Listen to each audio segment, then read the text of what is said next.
बहिन के बोलाब अपन यारवा के मूड बनाब हर यारवा सोमर गौतम के बहिन के बोलाब एसोट के ओकरा लौंग सुताब केहू न केहू चला जाई हो केहू न केहू चला जाई हो 10 टकिया 100 टकिया के गड लूटाब बहिन के गुप दबाब जवन टुन भैया के गरिया हो ओकरा बहिन के अंगूरी घुसाएब जवन टुन भैया के गरिया हो ओकरा बहिन के अंगूरी घुसाएब जवन टुन भैया के गरिया हो ओकरा बहिन के अंगूरी घुसाएब मगही में जन्म लेले भोजपुरी बाप एही से चलत तोहरा रोटी और दाल मगही में जन्म लेले भोजपुरी बाप एही से चलत तोहरा रोटी और दाल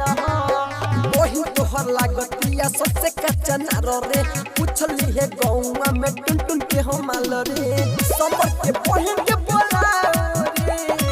गौतम के बहिन के बोलाओ रे खेसारी भैया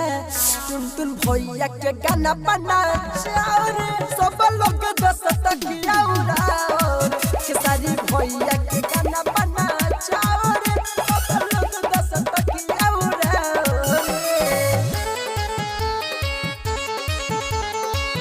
जवन टुन भैया के गरिया हो ओकरा बहिन के अंगूरी घुसाएब जवन टुन भैया के गरिया हो ओकरा बहिन के अंगूरी घुसाएब सारा भोजपुरी के तू रिश्ता में हसार रे विपिन प्रेमी तोहरा बीती के भतार रे पूरा भोजपुरी के तू लागतार सार रे विपिन प्रेमी तोहरा बीती के भतार रे सारा भोजपुरी के तू लागतार सार रे सोनू सचिन तोहरा दीदी के भतार रे सारी भैया टुन के गाना बना जाओ रे।